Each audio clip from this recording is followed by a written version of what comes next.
नमस्कार, बहुत स्वागत है आप सभी का स्वराज एक्सप्रेस में। आप देख रहे हैं हमारा खास प्रोग्राम जनता मांगे जवाब। आपके साथ मैं हूं संयम जैन। राष्ट्रगीत वंदे मातरम के 150 वर्ष पूर्ण होने पर भारतीय जनता पार्टी देश भर में भव्य कार्यक्रमों की श्रृंखला शुरू करने जा रही है, लेकिन इस आयोजन को लेकर सियासी घमासान भी तेज हो गया है।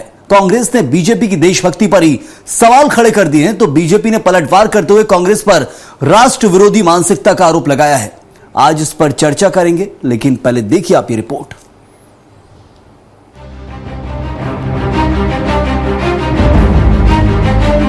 भारत के राष्ट्रगीत वंदे मातरम के 150 वर्ष पूरे होने के उपलक्ष्य में भारतीय जनता पार्टी पूरे देश में 150 प्रमुख स्थानों पर सामूहिक वंदे मातरम गायन का आयोजन करने जा रही है। प्रधानमंत्री नरेंद्र मोदी के नेतृत्व में 7 नवंबर को सुबह 10 से 11 बजे के बीच देश भर में एक साथ वंदे मातरम गीत गूंजेगा। लेकिन इस आयोजन से पहले ही कांग्रेस इस पर सवाल खड़े कर रही है। कांग्रेस का कहना है कि अंग्रेजों से माफी मांगने वाली पार्टी बीजेपी अपने कार्यालय में 53 साल तक तिरंगा नहीं फहराने वाले लोग वंदे मातरम की आड़ में राजनीति कर रहे हैं, जबकि कांग्रेस अपने हर बड़े कार्यक्रम की शुरुआत राष्ट्रगान से और समाप्ति वंदे मातरम से ही करती है। कांग्रेस पार्टी की हर कार्यक्रमों में, बड़े कार्यक्रमों में राष्ट्रगान से शुरू कर वंदे मातरम से कार्यक्रमों की समाप्ति की जाती है।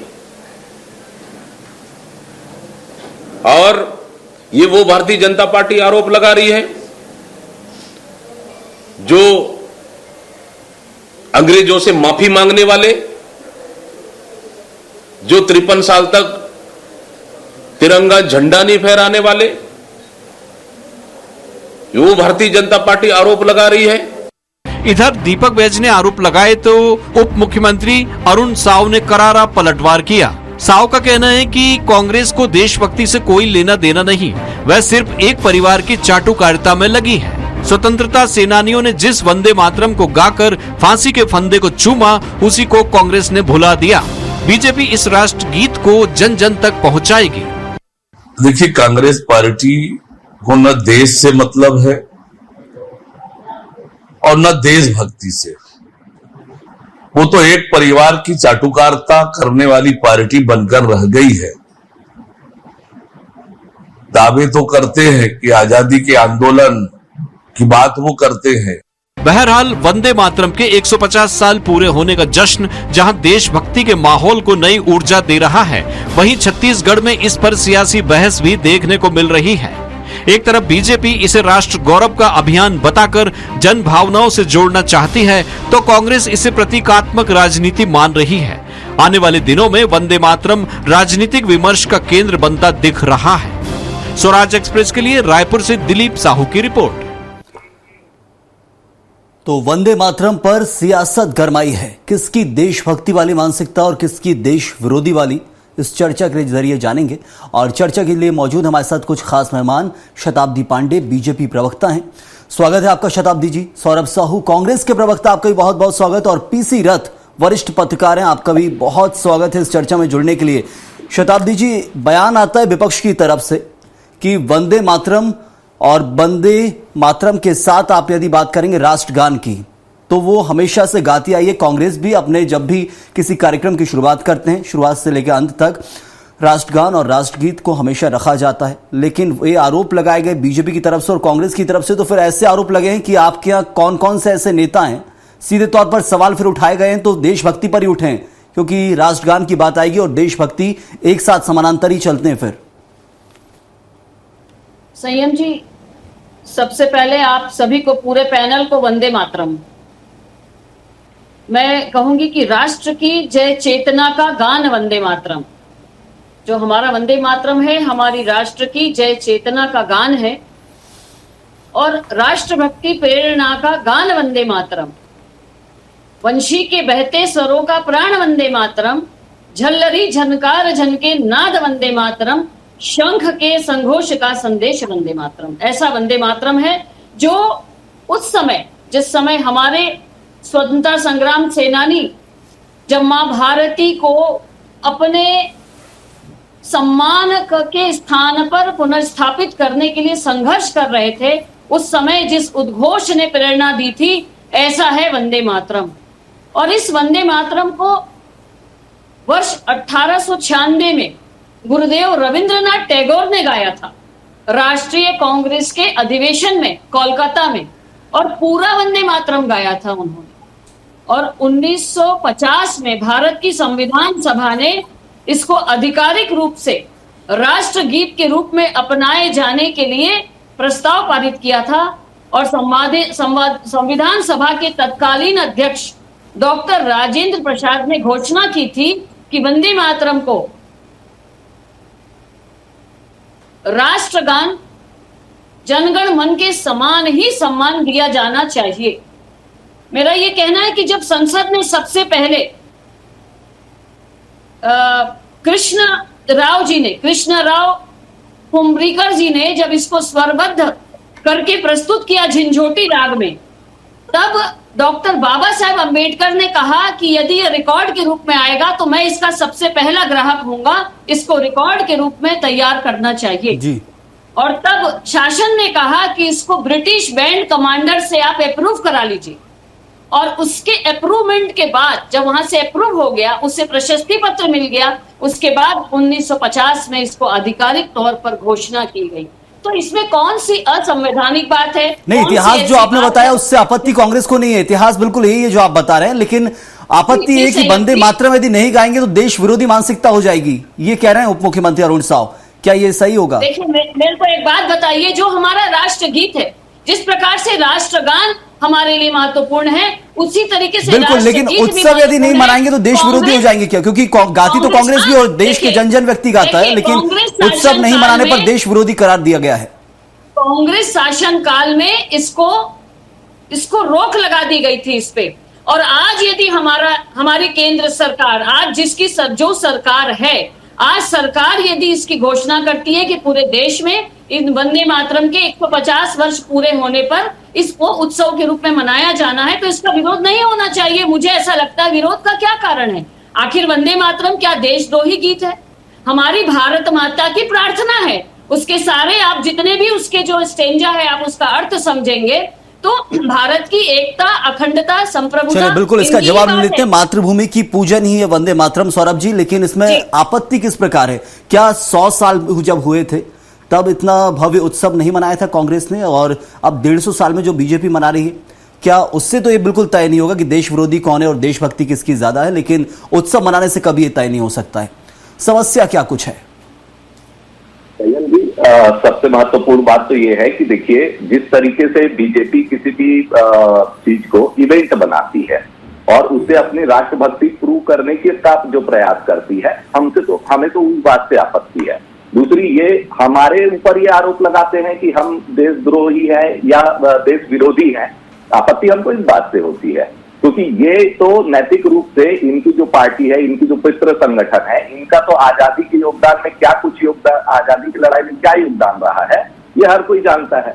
आप किस तरीके से इनके ही जो बड़े नेता है, श्यामा प्रसाद मुखर्जी कह लीजिए, गोलवलकर जी कह लीजिए, वो पूरा इतिहास हर कोई जानता है कि आजादी की लड़ाई में योगदान तो छोड़िए, ये तो देश विरोधी कार्य कर रहे थे। वहां पर भारत छोड़ो आंदोलन जब चल रहा था तब ये अंग्रेजों के साथ मिल करके उनको क्या सलाह दे रहे थे, किस तरीके से जो आंदोलन को दमन करने की सलाह दे रहे थे, ये हर कोई जानता है, ये पूरा जग जाहिर है ये बात। तो कहीं पर भी इनको देशभक्ति की बात करने का तो नैतिक अधिकार नहीं है, ना ही कांग्रेस के ऊपर देशद्रोह का कोई भी इल्जाम या आरोप लगाने का इनके पास में नैतिक अधिकार है। आज आप छत्तीसगढ़ के अंदर की बात कर लीजिए, ये तो हमारी जो राजगीत है उसको भी आज सब जगह पे बंद करके बैठे हुए हैं। राजगीत ये पिछली सरकार में हमने राजगीत का दर्जा दिलाया, हर जगह पे वो बजना चाहिए, ये हमारी लगातार मांग होती रही, लेकिन उसको भी ये बंद करने का कार्य करते, उस पर ये बैन लगाने का कार्य करते हैं। तो नैतिक रूप से तो ये कहां पर ये बात को पूछने या बोलने का अधिकार रखते हैं या हम पर आरोप लगाने का अधिकार रखते हैं? कहीं पर भी सौरभ जी, क्या आपने जो शुरुआत की कि इवेंट बहुत अच्छे से कर लेती है बीजेपी, क्या इवेंट के जरिए मुद्दों से भटकाया जाता है? क्या ये कुछ आरोप लगा रहे हैं आप? क्योंकि जो भी देशभक्ति का कार्य उसमें बहुत महोत्सव और उत्सव के साथ ही किया जाता है, ये तो हम देख रहे हैं। कांग्रेस, इसलिए मैंने दो चीज कहा यहाँ जिक्र किया था। क्या 100 साल जब हुए थे इतना बड़ा उत्सव कांग्रेस ने मनाया था, तो 150 साल में भी मनाया जा रहा है, लेकिन ये बिल्कुल भी पैमाना नहीं होगा देशभक्ति का। मैं बता दूं आपको, उत्सव कितने भव्य तरीके से मनाया जाता है, ये पैमाना बिल्कुल भी नहीं है कि आप कितने बड़े देशभक्त हैं। देशभक्ति हमेशा अंदर अंतरंग में रहती है। निश्चित रूप से सहमत हूं मैं आपकी इस बात से कि ये बिल्कुल पैमाना नहीं होता, लेकिन ये एक व्याख्या जरूर हो सकती है या एक्सप्रेस करने का एक तरीका हो सकता है देशभक्ति को, जिस तरीके से ये उत्सव मनाए जाते हैं। लेकिन हम ये कह रहे हैं कि जिस तरीके से ये इस उत्सव को ये अपनी राजनीति के लिए और राजनीति की रोटी सेकने के लिए जो उपयोग करते हैं, हमको उस बात से आपत्ति। मनाए ना, हम भी कहते हैं कि मनाए, देशभक्ति के रूप में इसको मनाने का बिल्कुल स्वागत करते हैं, लेकिन उसको आप कांग्रेस के ऊपर आरोप लगाने के लिए अगर इस्तेमाल करते हैं या ध्रुवीकरण की राजनीति के लिए इस्तेमाल करते हैं, तो ये कहीं पर भी हमारे को एक्सेप्टेबल नहीं है। उस बात का हमारा विरोध है। चलिए, मैं शताब्दी जी से भी जवाब लूंगा, लेकिन पीसी रथ साहब हमारे साथ हैं, वरिष्ठ पत्रकार हैं। पीसी रथ साहब, ये वंदे मातरम को लेकर 150 साल हो गए और इसमें भव्य उत्सव मनाया जा रहा है, पूरे देश में खुशी की बात है, स्वागत कर रही है कांग्रेस, लेकिन आरोप इसमें ये लगाए जा रहे हैं कि इनने तो कभी देशभक्ति दिखाई नहीं है और अब हम जब कर रहे हैं तो फिर आपत्ति ली जाती है। चट्टोपाध्याय के उपन्यास आनंद मठ से इस वंदे मातरम की शुरुआत हुई थी और मुझे लगता है कि वंदे मातरम जब गीत आया था सामने, तो देश में जो परिस्थितियां थी और उसमें जिस तरह से उन्होंने एकजुटता बढ़ाने का काम किया था उसके माध्यम से, और जो ब्रिटिश सरकार थी उसके खिलाफ किस तरह से अंदरूनी स्तर पर एकजुटता बनाई जाए और किस तरह से उसका इस्तेमाल लोगों को आजादी के लिए, स्वतंत्रता के लिए जोड़ने में किया जाए, इस तरह से उसका शुरुआत हम मान सकते हैं। और इसी कारण ये है कि उसके बाद में, आजादी के बाद, उसको एक तरह से राष्ट्रगीत का एक राष्ट्रगान जो है वो तो था ही, राष्ट्रगीत के रूप में इसको एक तरह से प्रतिष्ठा मिली। और आज की तारीख में मुझे लगता है वंदे मातरम को लेकर के किसी राजनीतिक दल में ये स्थिति नहीं हो सकती कि वो उसका विरोध करे। कांग्रेस भी उस चीज को लेकर के विरोध करती हुई कहीं नजर आए, ऐसा नहीं है। लेकिन ये स्पष्ट मानना है कि हर चीज को लेकर के जो राजनीति हो रही है उसमें लोग अपने अपने तरीके से माहौल बनाने के लिए इस्तेमाल करते हैं चीजों का। जैसे सब लोग जानते हैं कि क्या भूमिका रही थी सावरकर की, क्या भूमिका थी राष्ट्रीय आंदोलन में, किस तरह से उन्होंने 1857 को लेकर के, प्रथम स्वतंत्रता संग्राम को लेकर किताब लिखी, लेकिन बाद में उनकी क्रांतिकारिता के बाद जो पेंशन वाला जो प्रकरण आया उस समय तक उनकी भूमिका बदल चुकी थी। तो एक देश का परिस्थिति के हिसाब से हर व्यक्तित्व का अपना अपना समय होता है। कुछ समय लोग सकारात्मक पॉजिटिव काम करते हैं, कभी लोग ऐसे काम करते हैं कि इतिहास में उनको उस तरह से याद रखता है कि उन्होंने देश के साथ सच्चाई से व्यवहार नहीं किया था। तो ये आंदोलन के दौरान के अनुभव रहे हैं। हमें देखना है कि आज के समय में देशभक्ति का पैमाना क्या होना चाहिए। देशभक्ति का पैमाना ये होना चाहिए कि हमारे संवैधानिक संस्थाओं को मजबूत किया जाए। देशभक्ति का पैमाना ये होना चाहिए कि हमारे राष्ट्रीय जो बैंक हैं उनके पैसे को गलत तरीके से लोग लूट के ना भागे, उनको कड़ाई से वसूल किया जाए। देशभक्ति का पैमाना ये होना चाहिए कि जो हमारा संविधान बोलता है, जातिगत, धर्मगत, नस्लगत, संप्रदायगत कोई हमारे में भेदभाव नहीं होना चाहिए। उस तरह का व्यवहार क्या हम अपने नागरिकों को दे पा रहे हैं? क्या हमारे नागरिक सम्मान से भारत के हम नागरिक हैं ये करके सभी राज्यों में रह पा रहे हैं, या कहीं उनको खदेड़ा जा रहा है, कहीं उनके साथ भेदभाव हो रहा है? तो असली देशभक्ति ये है, जो भारतीय सेना का शौर्य रहा है वो इसी देशभक्ति को लेकर के शौर्य दिखाती रही है अपनी सीमाओं में, भारतीय सेना अब तक के। तो सेना का चरित्र पूरी तरह से धर्मनिरपेक्ष रहा है भारत में। तो उसी चरित्र को लेकर के, उसी उदात्त भावनाओं को लेकर के हमें चलना चाहिए और हमारे पाठ्य पुस्तकों से लेकर के हर चीज में जो छेड़छाड़ की जा रही है उससे बिल्कुल। तो मैं इसमें जवाब भी मिलता हूँ शताब्दी जी से। और शताब्दी जी, देशभक्ति का जो पैमाना है वो तो एक अलग है, आपत्ति किसी को भी नहीं है। उत्सव महोत्सव कितने ही भव्य तरीके से मनाया जाए, देश के प्रधानमंत्री ने भी आह्वान किया है लोगों से कि बढ़ चढ़कर इसमें भाग लें। और बीजेपी तो अलग अलग जो कार्यालय हैं उनमें अपने कार्यक्रम भी आयोजित कर रही है, मीटिंग भी कर रही है, कैसे इसको भव्यता दी जाए। और यही आरोप लग रहा है शताब्दी जी की इवेंट मैनेजमेंट आप बहुत अच्छा कर लेते हैं, बहुत भव्य तरीके से। और मैं इसका जवाब ले चुका हूं कि 100 साल यानी शताब्दी वर्ष जब था तो उसमें उस समय कितने भव्य तरीके से मनाया गया और 150 साल में कितना भव्य तरीके से मनाया जा रहा है, लेकिन देशभक्ति का बिल्कुल भी पैमाना नहीं है। लेकिन जब भी आप देशभक्ति पर सवाल उठाएंगे कि इतने भव्य तरीके से हम मना रहे हैं, कांग्रेस ने नहीं मनाया है, सीधे तौर पर फिर आरोप यही लगते हैं कि स्वतंत्रता संग्राम जो आंदोलन रहे हैं उस वक्त में कितना योगदान था आपके दल का, पार्टी का, उस समय के गठन का, फिर ये आरोप लगते हैं। देखिए, मैं सीधी सी एक बात ये कहूंगी कि वर्तमान समय में यदि वर्तमान सरकार ने, हमारे प्रधानमंत्री जी ने यदि यह अपील की है, ये बात कही है कि वंदे मातरम को जो सम्मान मिलना चाहिए था वो सम्मान नहीं मिल पाया बीच के कुछ कालखंड में, और उसको वो सम्मान पूरी तरह मिलना चाहिए। शताब्दी जी, कौन से सम्मान की बात की जा रही है, ये भी थोड़ा विस्तार से बताइए, किस प्रकार, कौन सा? वंदे मातरम गीत को पूरा नहीं गाया जाता है ना, उसको खंडित करके उसमें जो आगे जो बातें भारत माता के संबंध में लिखी गई है उसको नहीं लिया जाता है, उसको उस प्रकार का मान सम्मान नहीं मिलता जो कि हमारी संविधान सभा ने पारित किया था कि राष्ट्रगान, राष्ट्रगीत को बराबर का सम्मान मिलेगा। और बहुत बहुत चालाकी से, बहुत राजनीतिक कृत्य के द्वारा इसको कट कर दिया गया। तो अगर हमारे प्रधानमंत्री जी और वर्तमान संसद ने इसको आह्वान किया है तो मुझे ये बताइए, जो गीत भारत माता को, माँ भारती को स्वतंत्र कराने के लिए एक नाद बन सकता है, तो वो गीत आज की युवा पीढ़ी के हृदय में देशभक्ति को झंकृत करने के लिए, अगर वास्तव में इस कार्यक्रम के माध्यम से हमारी जो युवा पीढ़ी है वर्तमान समय में अपने देश के सामने जितनी चुनौतियां हैं, जिस प्रकार से विदेशियों का हमारी धरती पर, हमारे इस देश पर जो बुरी नजर है, उससे बचाने के लिए युवा पीढ़ी ही आगे आएगी। तो अगर देशभक्ति के इस गीत को संचारित किया जा रहा है एक इस माध्यम से कि 7 नवंबर को 150 वर्ष पूरे हो रहे हैं, तो मुझे लगता है इसमें किसी को आपत्ति नहीं होनी चाहिए। चलिए, लेकिन इसी सवाल के ऊपर मैं जवाब सबसे पहले पीसी रथ साहब से लूंगा, फिर आऊंगा सौरभ जी आपके पास। पीसी रथ साहब, ये क्या बदलाव किया गया था वंदे मातरम के अंदर, जो कहा गया कि राष्ट्रगीत था, इसमें बदलाव करके बीच में कुछ छोड़ दिया गया था? आखिर बात मैं कहना चाह रही थी जी, मैं कहना चाह रही थी कि भारतीय जनता पार्टी के द्वारा सामाजिक समरसता और नागरिक कर्तव्य पर पूर्ण रूपेण महत्व देकर कार्य किया जा रहा है, वहां कोई कमी नहीं है।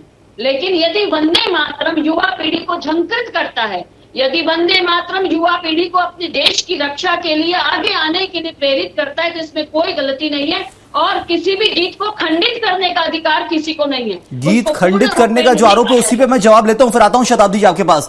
पीसी रथ साहब, ये आरोप हमने देखा बहुत पहले भी सुने गए थे। 1950 के वर्ष में जो कहा गया कि इसको बीच में से काट दिया गया लाइन को, क्योंकि मां भारती का जिक्र था, और उसके बाद फिर बातें उठने लगी कि जो देश है वो सर्वधर्मों का देश है, एक विशेष वर्ग को आपत्ति हो सकती है, 2 विशेष वर्ग को आपत्ति हो सकती है।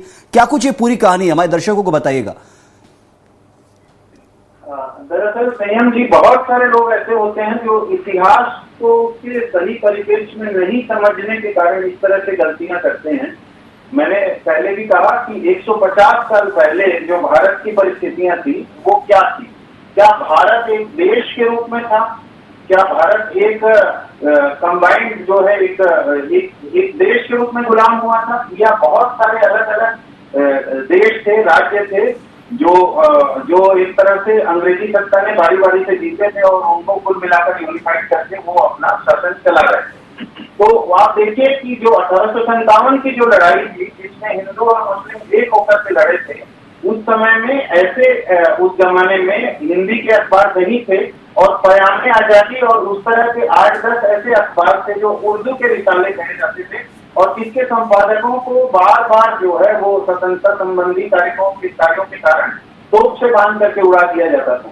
1857 की जो लड़ाई हुई थी, जो सेना का एक हिस्सा, अंग्रेजी सेना का एक हिस्सा, मंगल पांडे और तमाम सारे लोग जो उसमें आए थे, और वो लोगों ने विरोध की कमान संभाली थी। रानी झांसी की रानी ने अपनी झांसी के लिए लड़ाई लड़ी थी। उस समय ग्वालियर घराने की भूमिका बिल्कुल अलग थी, जो कि पूरी तरह से अंग्रेजों के साथ थे।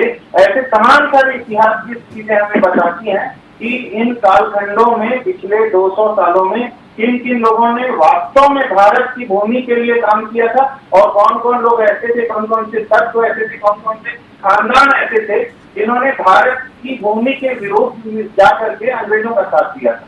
तो ये इतिहास में बहुत सही तरीके से रेखांकित किया गया है और उसको लोग पढ़ सकते हैं, देख सकते हैं। लेकिन पीसी रथ साहब, इतिहास बदलने की कोशिश या इतिहास में की गई गलती को सुधारने की कोशिश माने इस वक्त, क्योंकि समय बहुत कम है, मुझे आपसे जवाब चाहिए इसको लेकर। बिल्कुल बिल्कुल, जो गीत को लेकर के जो बातें कही जा रही हैं, उस गीत को लेकर मैं पहले भी कह चुका हूँ कि बहुत ही सम्माननीय तरीके से उस गीत को इस्तेमाल करना चाहिए, उस गीत का प्रयोग करना चाहिए। इस्तेमाल शब्द शायद सही नहीं होगा, उस गीत का प्रयोग करना चाहिए, सजगता से करना चाहिए। और इसी तरह से हम ये भी जानते हैं कि पिछले 12 सालों में सरकार जो है वो मोदी जी नेतृत्व में है और 12 साल का समय अगर सम्मान देने के लिए वो नहीं निकाल पाए इस वंदे मातरम के गीत के लिए, और 13वें साल में उनको वंदे मातरम के सम्मान की बात याद आ रही है, तो ये भी एक चिंता का या विचार का विषय होना चाहिए। क्योंकि निश्चित रूप से बहुत सारे मुद्दे ऐसे होते हैं जो सरकार की प्राथमिकता में होना चाहिए, जो सरकार की प्राथमिकता में होते, लेकिन अगर प्राथमिकता में ये सबसे अंतिम क्रम में आ रहा है तो इससे आप समझ सकते हैं कि क्या स्थितियां उनके पास है गीत को लेकर। चलिए, बिल्कुल। जहाँ तक अभी फिर से मैं कहना चाहूंगा कि गीत को लेकर के किसी का कोई विरोध दिखाई नहीं देता। जरूर जरूर सौरभ जी, ये सुधारने की जो कोशिश की जा रही है, कई बार ये देखने की जरूरत आई है। देखने के बाद मैं एक बात बताना चाहूंगा कि बहुत सारे राष्ट्रवादी पार्टी के सांसद और विधायक जब उनसे ये गीत ऑन कैमरा गाने को कहा जाता है तो वो लोग गा नहीं पाते हैं, 2-3 लाइन से ज्यादा उनको याद ही नहीं रहता है। दावेदारी करते हैं। ये आज भी यही स्थिति मिलेगी जरूर। सौरभ जी, पीसी रथ साहब, समय बहुत कम है, खत्म की ओर है। सौरभ जी से जवाब चाहिए, ये इतिहास में जो गलती की गई उसे सुधारने की कोशिश है, जो सम्मान देना चाहिए था आपने नहीं दिया था वो दिया जा रहा है, ये सीधे तौर पर बताया जा रहा है 150 सालों में। क्या इस बात को स्वीकार करती है कांग्रेस? बिल्कुल नहीं है संयम जी, इतिहास में जो गलती हुई थी उसको सुधारने का प्रयास ये बिल्कुल नहीं है। हमने तो लगातार कांग्रेस पार्टी ने दोनों ही राष्ट्रगान को तो सम्मान मिला ही, और आप देखिए कि 1950 में जब इसका एडॉप्शन हुआ संविधान में तो ये बात कही गई कि दोनों इक्वल हैं, सेम लेवल पे हैं और दोनों का सेम लेवल पे सम्मान है। और कांग्रेस पार्टी के हर कार्यक्रम में आपने भी अपने पूर्व वक्तव्य में कहा कि हम राष्ट्रगान से शुरुआत करते हैं और राष्ट्रगीत से हमारा समापन होता है, तो ये तो हम लगातार कर रहे हैं, हमारे तो मन में है ये बात। और ये तो जो भाजपा के लोग हैं ये इनको पहले तो राष्ट्रगीत से आपत्ति थी, भारत माता की जय ये नहीं कहते थे। 50 साल तक इनकी जो पितृ संगठन है वो तिरंगे का अपमान करती रही। जब गांधी जी की हत्या होती है तो ऐसी भी खबरें आई थी मीडिया के माध्यम से कि भारत के झंडे को, राष्ट्रीय ध्वज को इन्होंने पैरों तले रौंद करके अपनी खुशियां मनाई थी। तो ये किस मुंह से देशभक्ति की बात करते हैं, ये बिल्कुल इनको अपने अंदर झांक करके देखना चाहिए। और आज अगर ये गलती सुधार रहे हैं तो मुझे तो अच्छा ही लग रहा है ये कि ये अपनी गलती सुधार रहे हैं और देशभक्ति की तरफ एक कदम बढ़ा रहे हैं। देर आए दुरुस्त आए, लेकिन वो कह रहे हैं गलती आपकी थी, आपकी गलती सुधार रहे हैं। सौरभ जी, आपकी गलती सुधार रहे हैं, आरोप ये है। दिखाइए जी संजय जी, आपकी गलती सुधारी जा रही है, आरोप ये है आपके ऊपर। वो बिल्कुल गलत बात है। हमारी तो कोई गलती नहीं थी, मैंने अपने जवाब में ये कहा कि हमारी कोई गलती नहीं थी। ये तो 12 साल से इनकी सरकार है जिसने इन्होंने जो सम्मान नहीं दिया। जैसे कि सवाल मेरा कुछ नहीं, शताब्दी जी 30 सेकंड है आपके पास, अपनी बात रखिएगा। ये जो आरोप लगे हैं दोनों तरफ से उसको लेकर देखिए, आरोप लगाने वाले ही स्वीकार कर रहे हैं कि हम राष्ट्रगान से शुरू करते हैं और राष्ट्रगीत से समापन करते हैं, तो निश्चित रूप से वंदे मातरम का सम्मान हर भारतवासी करता है। क्योंकि अगर देशभक्ति शब्दों से परे एक भावना है तो वंदे मातरम वो गीत है जो उस अमूर्त भावना को मूर्त रूप में प्रस्तुत करता है। और जब हम किसी मूर्ति को मूर्त रूप में प्रस्तुत करते हैं तो खंडित नहीं करते हैं, पूर्ण रूप से करते हैं। यही बात भारतीय जनता पार्टी और हमारे प्रधानमंत्री जी की ओर से कही जा रही है कि हम कम से कम अपने युवाओं को सही बात तो बताएं, वास्तव में ये क्या है पूरा वंदे मातरम, इसमें भारत माँ की क्या आराधना की गई है, किन किन रूपों में, दुर्गा के रूप में, दश प्रहरण धारणी के रूप में, और किस रूप में उसको बताया गया है, ये बताएं तो सही। किस कारण से इसको खंडित किया गया था, देश पूरा जानता है, जिसको मैं यहाँ कहना नहीं चाहता। बिल्कुल, बहुत शुक्रिया अदा करूंगा, वक्त इतना ही था। शताब्दी जी आपका शुक्रिया, सौरभ जी आपका भी, और पीसी रथ साहब आपका भी बहुत बहुत शुक्रिया विस्तार से अपनी बात रखने के लिए। आप तीनों का बहुत धन्यवाद। तो वंदे मातरम राष्ट्रगीत के 150 साल हो रहे हैं, भव्य आयोजन किया जा रहा है देश के अंदर, और बीजेपी अलग से भी कर रही है और देश के अंदर भी अलग भव्य आयोजन होंगे। बताने की जो कोशिश है वो फिलहाल यही लग रही है कि जो तोड़ मरोड़ के पेश किया गया था, बीच में कुछ शब्दों का लोप किया गया था, उनको पूर्ण किया जाएगा।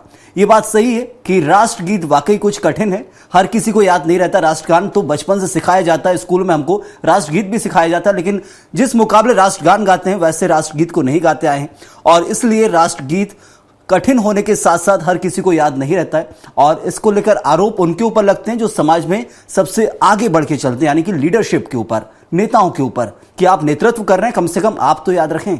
लेकिन अब 150 सालों में क्या कुछ बदलेगा वो देखना होगा। इस वक्त के लिए फिलहाल इतना ही। आप बने रहिए स्वराज एक्सप्रेस के साथ।